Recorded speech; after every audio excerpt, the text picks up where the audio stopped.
Hey Tiffany, I saw your video when I went to YouTube, and I loved it. And I'm so glad that people are starting to talk about being biracial. About 2 years ago, I started writing a book about what it was like growing up being biracial.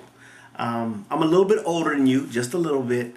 I was born in '63, so grew up in the '70s. During that time, it was very difficult. And when I started writing this book, I have a couple of friends whose kids are biracial, and I went and I asked one of them. I said, "So, I mean, what is it like being biracial growing up nowadays?"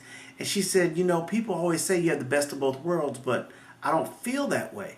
And it's the same thing that I heard when I was a kid, and I was just really amazed because as much as America has grown, we still are really having problems with that.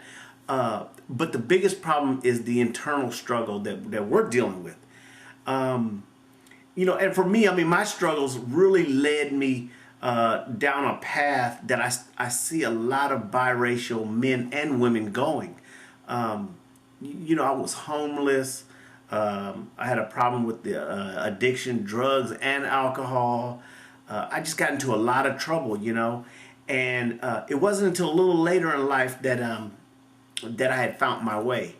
And it was really just a blessing that I met some loving people who kind of explained the deal to me.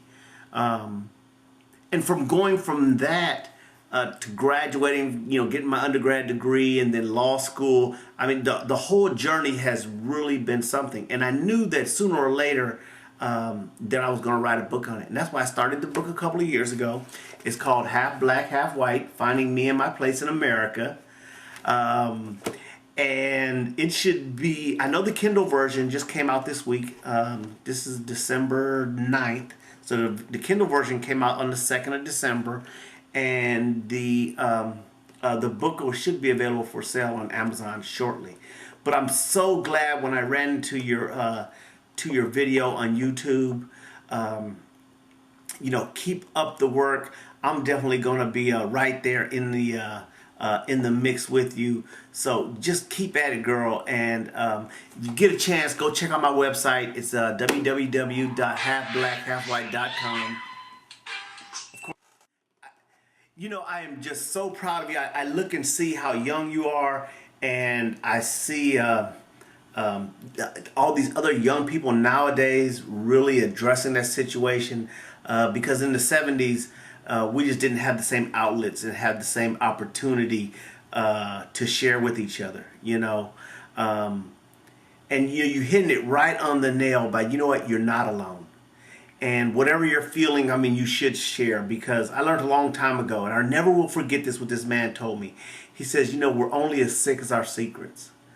And that's so true. I spent a lot of my time on self-improvement and really just trying to maximize what has been given to me. I'm not a religious person. I'm very spiritual. I do believe that there is a God, and that God is far greater than me, and I definitely don't understand how God works. But what I do know for sure is that however people want to classify me, that's fine. But I know how I am. I know how the world sees me, which I don't have a problem with. But more importantly, I know that I'm a caring and loving human being. And that's the coolest part about this whole journey I've been on, is that I realize that. And I realize how people view me. And that's fine, But I know how I treat people, and which is the most important thing. And I know today what my value is. But anyway, I'm gonna be on you guys' trail. I'm gonna be definitely posting a lot more on YouTube, because the more out there, the better it could be. And you know what? I don't want people to go down that journey that I went down, because it was a tough road. And I'm just so glad that I was able to survive that journey. But anyway, Tiffany, keep doing what you're doing, and I hope to holler at you soon.